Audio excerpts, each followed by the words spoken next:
Exit 8 is a game that you have all likely seen floating around the internet recently. Streamers have been streaming it, gamers have been gaming it, and this small little indie game hidden in the depths of the Steam store at first looks like another generic horror game made by a 6-year-old in Roblox. However, this walking simulator is one of the scariest games I have played in recent years, and not for the same reason as many others. Thinking of horror games, you probably picture Outlast, Phasmophobia, Fortnite,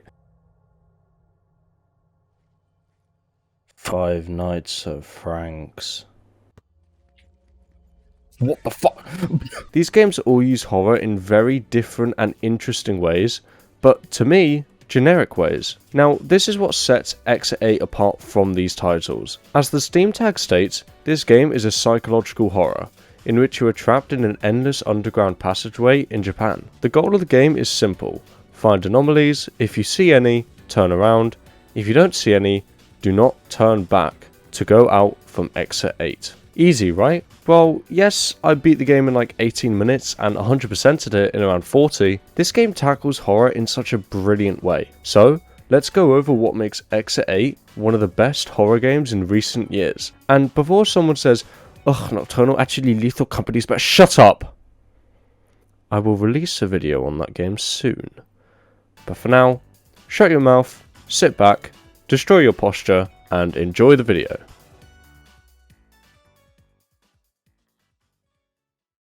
The liminal space trend was something I don't think anyone could avoid in the last 2 years, and I think the backrooms is really what made this such a monumental trend in its heyday. The idea of liminal space is something I've actually always liked. Watching The Shining as an early teenager is really what brought this fascination to life for me. If anyone somehow doesn't know what The Shining is, here's the rundown. Family watch hotel over winter, man go crazy, boy see twin, man die, happy ever after. Whoopoo. One thing that stood out to me about this film was the environment. Its empty, desolate corridors combined with its deliberately impossible layout made the film so much scarier, and seems to be one of the early adopters of this approach to horror. Exit 8 takes this approach and even takes inspiration from it with a few of its anomalies which we will go over soon. It uses a bright and modern setting of a Japanese underground hallway and uses it to add to the horror. You feel a sense of dread yet comfort in the game's setting, which elevates your experience and continuously keeps you on the edge of your seat when playing. If I had a heart monitor on, it would have told me to go to the hospital. This blend of appealing architecture and awareness of something scary coming is what makes Exit 8 so captivating. Just the familiarity of the environment really makes you feel even more scared because you know that something is coming.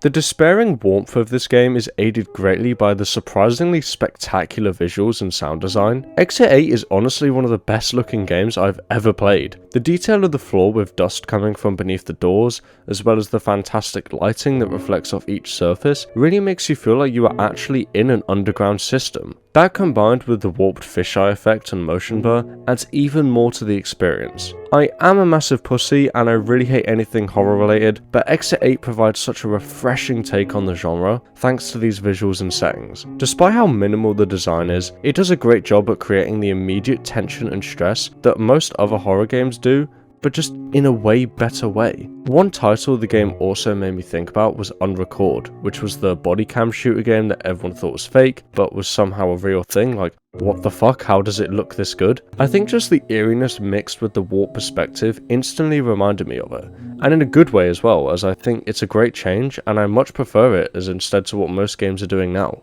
Wow, isn't this such an exciting viewing experience? That's so different, good job everyone. The sterile aesthetic also reminds me of the Portal franchise, which I went over in my video not too long ago, and let's not forget about the sound design here.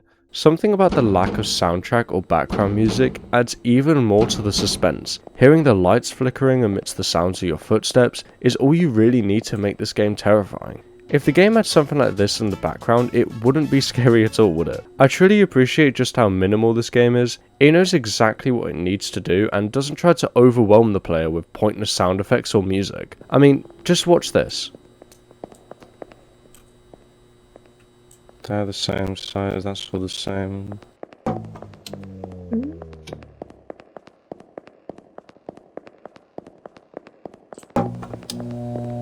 I do not like that. I do not like that. If that isn't great game design, I truly don't know what is.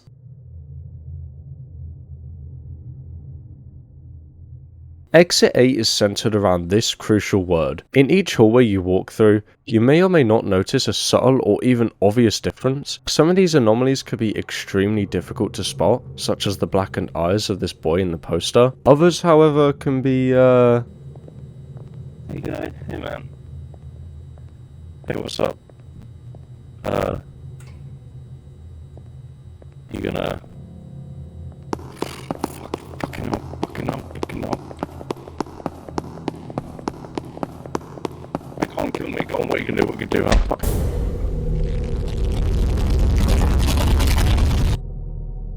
He kissed me.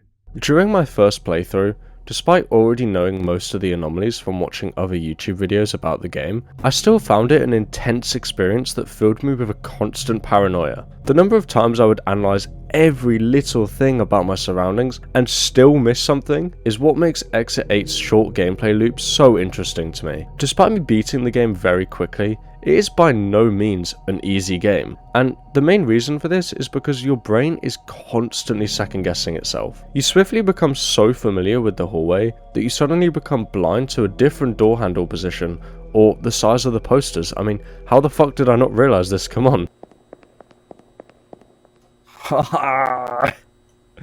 What did I miss? What did I miss? There's something I missed in here. Oh, they're bigger. They're bigger. Oh, how'd you? Oh my god. Okay, this is actually a genius game. I truly found myself being startled by literally anything that happened in this game, which granted is easy for me and watching me play definitely doesn't seem scary, but when playing it for yourself, you really find yourself struggling to stay composed.